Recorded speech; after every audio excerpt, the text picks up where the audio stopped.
Hello chess lovers, Soren here, and in this video I would like to share with you an interesting game played by Chinese chess grandmaster Wei Yi. Wei Yi is on the black side and his opponent is Russian chess grandmaster Mikhail Antipov. This game is taken from 2019 17th Aeroflot Open. But before starting our game, as usual, would like to warm up your brain. Please take a look at this position. With his last move, white moved his queen from b3 to f3, after which black made a move and white resigned. Pause the video, try to find the winning move for black, and I will wait for your answer in the comment section. Back to our main board, and without further ado, let's see what happened on the board. Antipov opened up with b3, Larsen's opening, named after Danish chess grandmaster Bent Larsen. By playing b3, white wants to immediately Fianchetto his queenside bishop, which will control the central squares in hypermodern fashion and will also put useful pressure on black's kingside, where he responded with e5 with bishop b2, knight c6, e3 g6, where he wants to Fianchetto his kingside bishop, which will act as a nice counterbalance to white's queenside bishop. After which we have h4. Yes, this h-pawn is marching forward in hope of creating quick attacking chances, where he responded with knight f6, bishop b5, queen e7. Already white wanted to win the defender and win the pawn on e5, that's why we have queen e7. This time we have knight f3 and e4, knight g5, bishop g7, knight c3. Here Wei Yi castled kingside and h5. We have d5, h takes g6, and Wei Yi recaptured with the f-pawn, thus opening up the f-file for the rook. Later this rook will play a very important role in the game. Bishop takes c6 was played, b takes c6, and yes, if we have a look at the position, already there are serious problems in white's camp.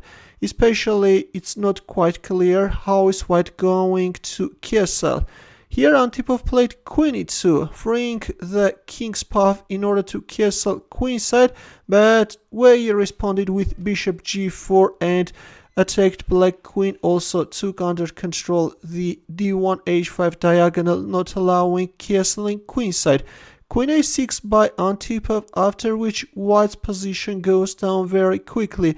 But even if we move like f3, then in this case black is maintaining advantage. And now if you castle queenside, then in this case h6 is coming.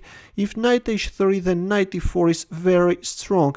And if we move like queen g2, then simply knight takes c3, and after several exchanges on c3, white is losing his pawn on e3, and then also the pawn on f3. Yes, black is managing to gain advantage, although I have to mention that this continuation could have been preferable for white. But in our game, after bishop g4, we have queen a6. Now comes knight h5.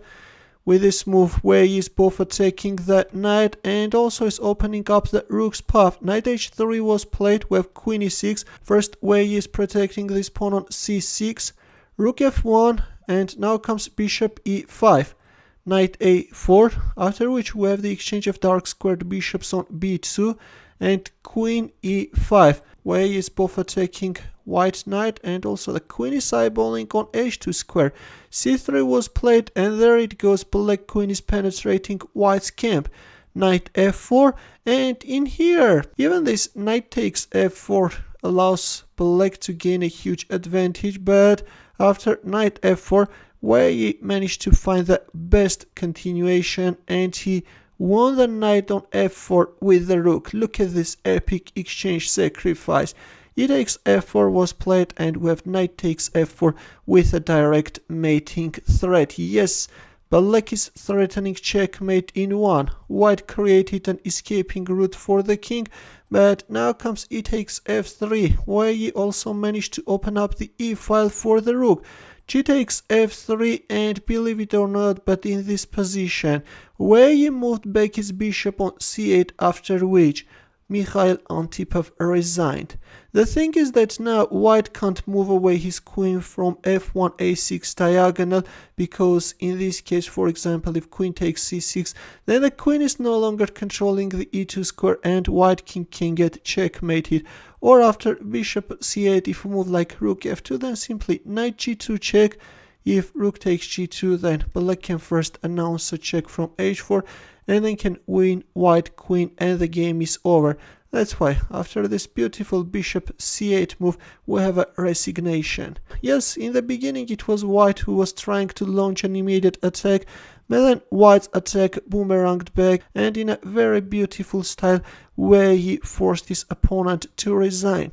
Thanks for watching. If you liked this game, give the thumbs up. For more games, consider subscribing to my channel.